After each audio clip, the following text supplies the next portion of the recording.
سلام، خوش اومدید به اپیزود دیگه از اسی گیمینگ شو. اسم من امیرحسین و اینجا اسی گیمینگ شو. امروز اومدیم داستان کامل بازی بتمن آرکام نایت رو براتون بگم و دیگه پرونده بتمن آرکام نایت رو براتون تموم کنم. قبل از هر چی حمایت فراموش نشه. ممنون میشم که اگه از ویدیو خوشتون اومد کامنت بذارید، لایک کنید و اگه دوست داشتید سابسکرایب کنید. مرسی ازتون. بریم سراغ ویدیو. اما بتمن آرکام نایت از کجا شروع میشه؟ شما وقتی بازی شروع میشه همون اول صحنه رو میبینید که جوکر داره توش میسوزه. چرا؟ چون که توی بتمن آرکام سیتی جوکر مرده بود و اینجا داره جسدش سوزونده میشه و یه دیالوگ از گوردون که به شما میگه که اینجوری بود که داستان تموم شد و اینجوری بود که بتمن مرد. و میفهمید که توی این بازی قرار بتمن بمیره.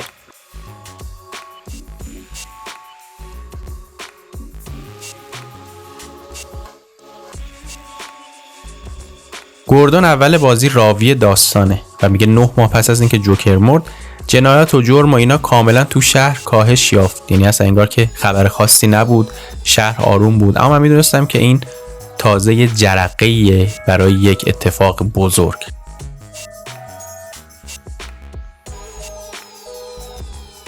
بعد صحنه به صورت اول شخص با پلیسی نشون داده میشه که میره توی کافه سفارش میگیره، سری حرفو پیش خدمت میزنه و یه نفر میاد بهش میگه که داداش یه یارویی ته کافه نشسته، مشکوکه، داره سیگار میکشه یه جوری. میگه که اوکی من بهش نگاه میندازم. قبل از اینکه سفارشتون رو بخورید و اینا میرید سمت اون یارو که بهش تذکر بدید، اما یارو اصلا انگار شما رو یه سمتش هم حساب نمیکنه و یهو اون اتفاق میفته.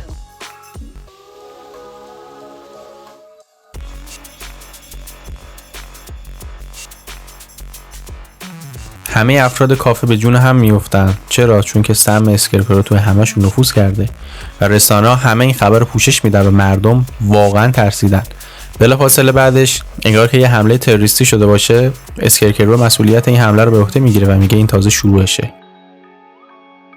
و این شکلی میشه که مردم همه‌شون میترسن و شروع میکنن تخلیه کردن شهر. شهر کاملا خالی از سکنه میشه جز خلافکارا و پلیسا که دارن کشته میشن.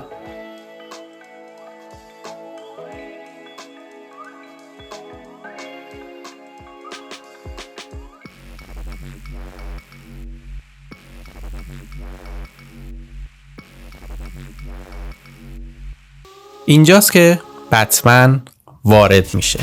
شما توی نقش بتمن اول میرید با گوردون حرف میزنید، یه سری دم و دستگاه بهش میدید، بعد بهش میگید که خبری نشده، از چی سررخی از چیزی ندارید. یه سررخی به شما میده که برید سمت یه ماشین دزدیده شده فلان جا، برید ببینید که اتفاقی پیش میاد یا نه. اینجاست که شما با بتموبیل یا همون ماشین خفاشی آشنا میشید و میفهمید که بازی رو مبنای این ماشین میچرخه.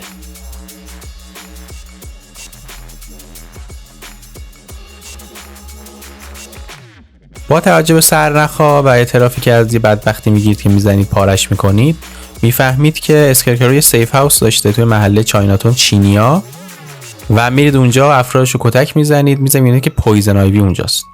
از پویزن آیوی میپرسید که چه خبر شده. میگه که اسکرپرو یه نقشه بزرگ داشت، من و پنگوئن و تو فیس و ریدلر و اینا جمع کرده بود که میگفت یه نقشه داریم، همه تو من باید با هم باشید. من گفتم حوصله این دلق بازی شما بچه سالا رو ندارم، من انداخت این زندان. ولی خب من اصلا شخمم نبود چون اصلا سم اسکرپرو رو من اثر نداشت. اینجا فهمید که پویزن آبی میتونه برای شما مهم باشه، برش میدید بذارتش تو ماشین و میبرش تو جی سی پی دی که امن باشه.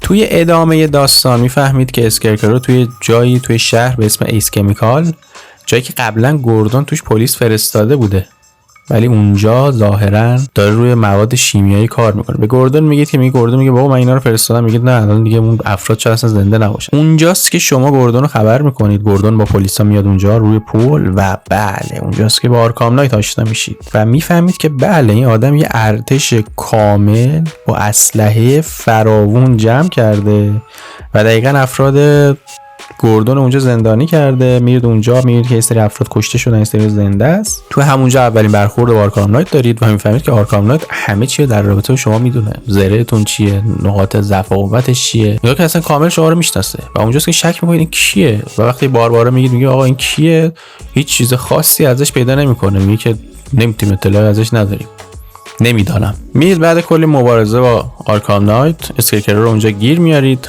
یکم کتکش میزنید، میگه که منو ول کن وگرنه اون میمیره. میگه اون کیه؟ میگه که باربارا تو خطره. بلافاصله میخواید به باربارا هشدار بدید که از برج ساعت بیاد بیرون، ولی همونجاست که اسکرکرو فرار میکنه. اونجا شما مجبور میشید این چارجرهای داخل بمب توی ایس کمیکال رو دونه دونه در بیارید و احتمال مرگ شما هم زیاده که اونجا بله جوکر میاد توی خاطراتتون و یه فلش بک میخوره سمت عقب.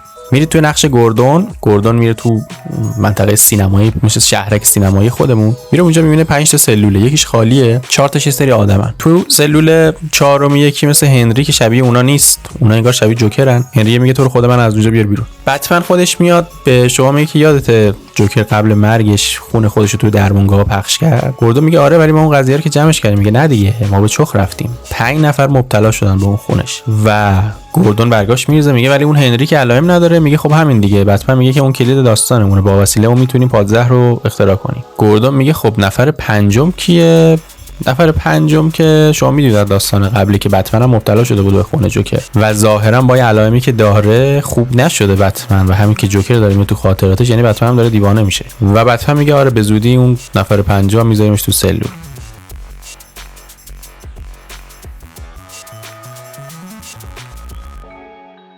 بعد برمیگردید به ایس کمیکال، از ایس کمیکال میاد بیرون، منفجر میشه ایس کمیکال، داغم میشه، درب داغم میشه و اونجاست که شما باید بری سراغ باربارا.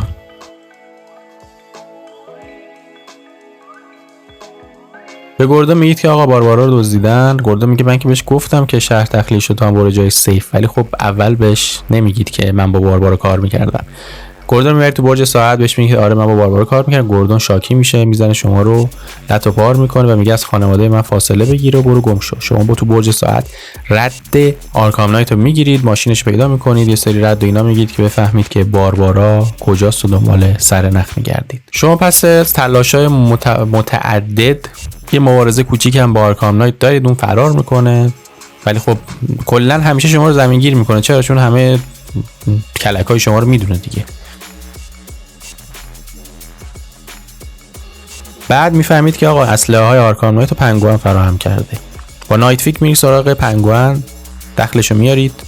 پنگوئن به شما میگه که یعنی از اعترافی که از پنگوئن میگیرید به شما میگه که یه یاروی به اسم استک تو همون شیپ، اون شیپایی که کشتی هوایی بهش میگن، اونجا داره تحقیقات انجام میده. میرسم که اسکرکرو میره پیش اون، میرید اونجا استک رو گیر میارید. یه سری چرت و پرت به شما میگه، اطلاعات خاصی داشت. شما میگه توی پروژه شیمیایی بود که اسکرکرو از من کمک میخواست و من باید به اون کمک میکردم. اول به شما کامل بروز نمیده که چه غلطی داشته میکرده، ولی کاری که استک میکرده همون کاری که بوده که سم اسکرکرو رو میتونه به عنوان یک کلاد برست توی کل شهر پخش کنه.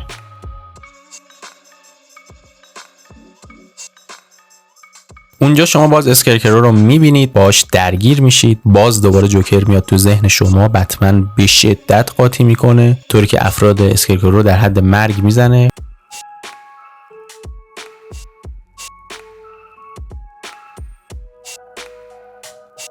تفنگ رو برمیداره که سمت اسکرکرو نشونه میگیره، اما باش شلیک نمیکنه. اسکرکرو پشماش میریزه، میفهمه که بتمن عوض شده.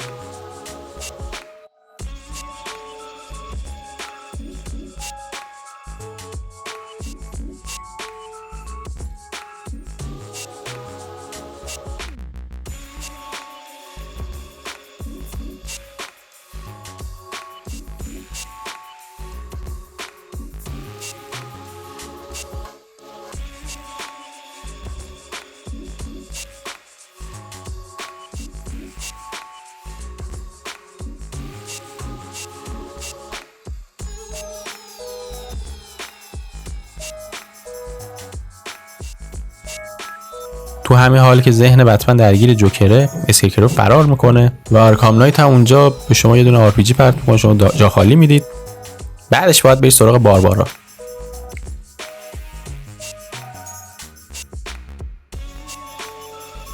یه ویدیویی برای شما میاد از طرف آلفرد که باربارا توی اتاق زندانیه. میرید اونجا، متاسفانه میبینید که اسکرکرو اونو با سم خودش آلوده کرده، اونم با توهمی که میزنه با اسلحه خودش رو خلاص میکنه. اونجاست که بتمن داغون میشه.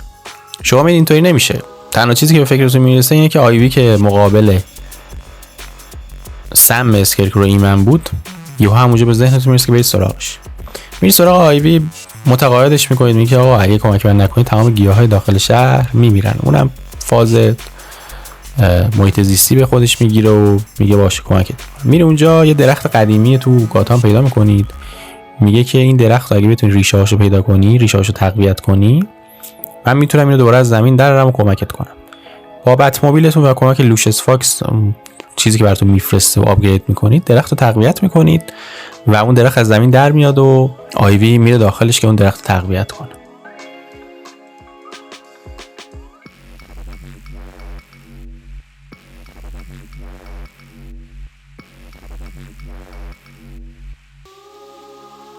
همین بین از جایی که شما انتظار نداشتید، شما رابین رو فرستاده بودید تو شهرک سینمایی که راجع به همون سم جوکر تحقیق کنه. بلافاصله اخطار براتون اونجا میاد و تو پشت ویدیو میبینید که بله، هارلی کوین به اونجا حمله کرده تا جوکرها رو آزاد کنه. میرید اونجا کمک رابین، اونجا یه سری از خاطرات جوکر میاد تو ذهنتون و اینجاست که جالبه. ببین بچه‌ها، قبل از رابینی که الان دارید میبینید تیم، همین رابین کچل، یه رابینی بوده به اسم جیسون تاد. جوکر اون رو دستگیر میکنه، میبرش توی خرابه‌های آرکام، گاتام سیتی، مثل سگ میزنه، شکنجهش میده روحی روانی و هی بهش میگه که بتمن تو رو ول کرده اینجا تا بمیری و سگ بشی.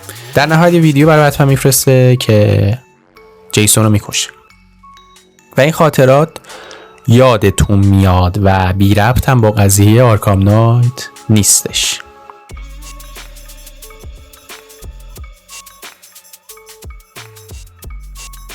بالاخره اونجا این وسط هارلی رو میگیرید، میزنید لتو پارش میکنید، برش میگردید تو سلول، میبینید که بله، همون هنری که علائم نداشته زده همه جوکرها رو کشته تا خودش بمونه و خودش شبیه جوکر شده. بعد اینکه خودت چرت و پرت میگه، چشمای بتمن این وسط یهو سبز میشه. هنری میگه که شت، پس آخرین جوکر تویی. خودشو میکشه و هارلی هم میفرستید زندان. رابین برمیگرده به شما میگه که تو آلوده شدی، من باید تو رو ببرم زندان، اگه یه وقت تو تبدیل به جوکر شی دیگه اصلا جلوی تو رو نمیشه گرفت. بتمن هم که میگه که میبینه که نمیشه دوباره رابین رو بفرسته که همه اینا رو دستگیر کنه، یه رابین دیگه هم کشته بده دستش، میگه که پیپی نخور، کیک نخور و پرتش میکنه تو سلول، میگه من خودم این کارا رو انجام میدم، بشین سر جات. میایید بیرون و میبینید بله، با کلاد برست سم توی شهر پخش شده. شما میرید دوباره سراغ استک بهتون همون راز اصلی کلاد برست و اونجا به ما میگه که این غلطو کرده، آزمایشایی که داشته میکرده آزمایش غیر انسانی بود، الکی به اسم علم اونجا چیز میکرده. میرید اونجا با آرکام نایت مبارزه میکنید وسط شهر، یه سری صحنه‌ها پیش میاد، ماشینتون از کار میفته، آرکام نایت یه تانک گنده اونجا چیز کرده، یه وضعیتیه. تانکشو میزنید و پویزن آیوی هم خب داره با اون درخت کار میکنه دیگه و در نهایت میرید اونجا میبینید که پویزن آیوی انقدر اون درخت انرژی میذاره کل سم از شهر پاک میشه، ولی خب خود پویزن آیوی فدا میشه و میگه که طبیعت همیشه برنده است.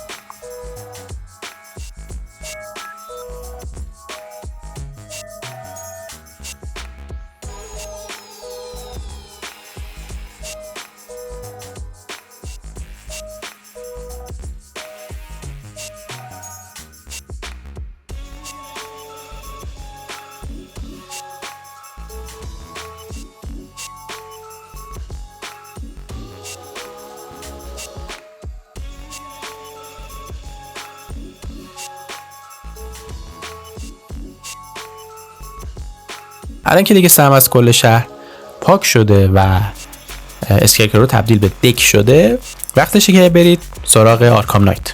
همینجا میفهمید که گوردون خودش قاطی کرده، تنهایی رفته سراغ آرکام نایت که انتقام باربارا رو ازش بگیره. میرید سراغ جای زیرزمینی همون آرکام نایت، میزنه ماشین شما رو لتو پار میکنه، یه باس فایت سگ داره، علاوه بر اینکه این بازی کلا باس فایت نداره، این تیکش باس فایت داره، خیلی هم ترسناکه. یارو قشنگ با لودر یه ماشین گنده میاد و ماشین تو رد میشه. میرید اونجا بالاخره گوردون رو پیدا میکنید، میره بسته شده به صندلی و اونجاست که آرکام نایت میاد، ماسکشو میزنه بیرون و میگه بله، جیسون تاده. ما هم که از قبل نمیدونستیم، کسایی که دی سی فن بودن اینو میدونستن دیگه. جیسون تاد میگه که تو من اون گذاشتی اونجا تا بپوسم. بتمن میگه بابا به خدا اون برای من ویدیو فرستاد که تو رو کشته، من از کجا می‌دونم تو زنده ای؟ جیسون تاد باور نمی‌کنه، میگه تو دروغگویی، زر نزن، مردی که پیر سگ و ما رو همه رو به چخ دادی. یه مبارزه با جیسون تاد میکنید، اصلا باس فایتی نیست، یه چیز چرت و پرتیه در کل.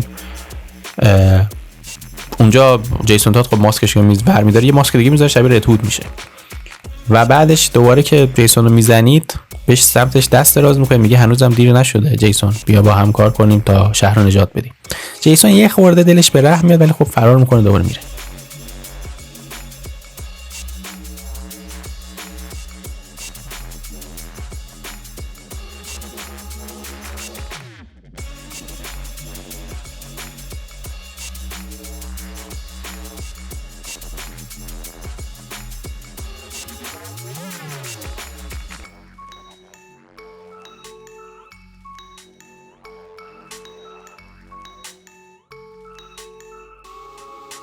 بعدش با گوردون میید بالای برج، میبینید که بله همه اینا نقشه بوده، باربارا زنده است و اسکرکرو به گوردون گفته که اگه باربارا زنده میخوای باید بتمن رو بکشی. اونجاست که گوردون سمت شما اسلحه نشونه میگیره، تیر میزنه، شما پرت میشید پایین. اسکرکرو بی‌شرف هم به قولش عمل نمیکنه، باربارا رو پرت میکنه پایین. شما که نمردید باربارا رو نجات میدید، میاد پایین. باربارا فکر میکنه، بهش میگه که فکر کنم بابام تو رو زد کش. میگه بابا بابات بلده کجا شلیک کنه، زد قشنگ همون جای زره که آرمور داره.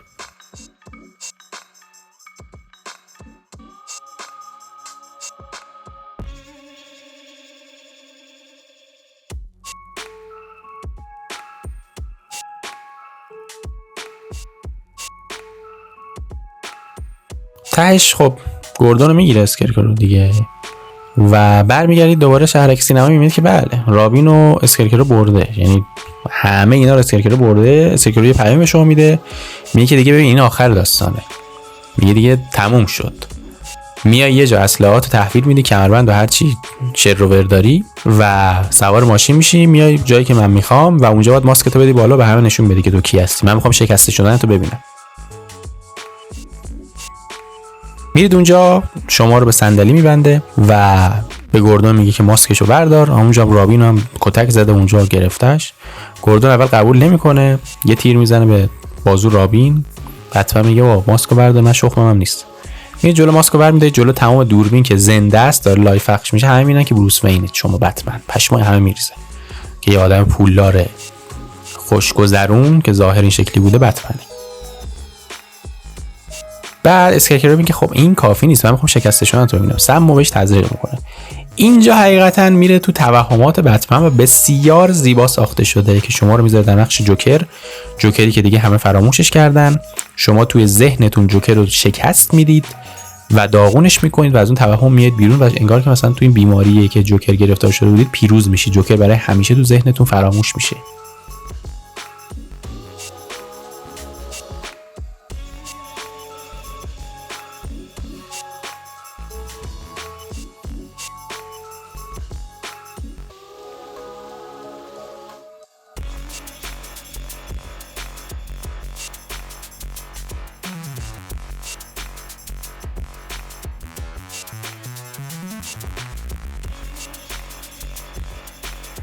میاد بیرون، میبینید که اصلا سم اسکرکرو رو شما تاثیر نداشته. اسکرکرو پشماش میریزه. قاطی میکنه، تفنگو برمی‌داره که شما رو بکشه. اونجاست که جیسون تاد میاد با اسلحه میزنش، نمیذاره. دست شما هم باز میکنه، شما آزاد میشید. سم اسکرکرو رو به خودش میزنید.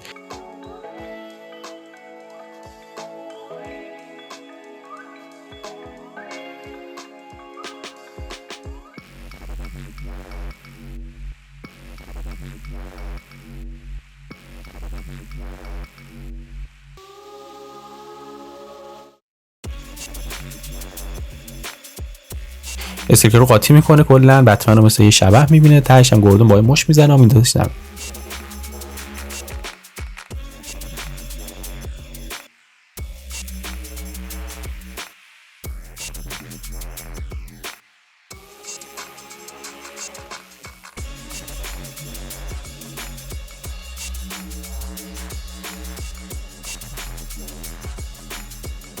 اینجاست که دیگه داستان داره تموم میشه. بتمن ماسک نداشته دیگه، همه فهمیده بودن. به گوردون میگه که بابت همه چی ازت ممنونم، تو بهترین دوست من بودی، خواهش میکنم از همه مواظبت کن، از بد فامیلی، از همه مواظبت کن. تا اینجا داستان به صورت ناقص تموم میشه. بچه من اینجا براتون لینک ویدیو رو میذارم که پیام مخفی بازی رو براتون گذاشتم. فقط یه توضیح کلی میدم. هیچی، بتمن میره سمت خونهش، خبرنگارا جمع شدن، میره به آلفرد میگه که دیگه میخوام کارو تموم کنم. آلفرد میگه مطمئنی؟ میگه آره پروتکل اجرا کن. میره اونجا، خونه منفجر میشه و ظاهرا بتمن میمیره. مرسی که تا اینجا ویدیو رو دیدید. اگه ویدیو خوشتون اومد سابسکرایب فراموش نشه، لایک کامنت فراموش نشه. بوس به کلتون. فعلا بچه‌ها خداحافظ.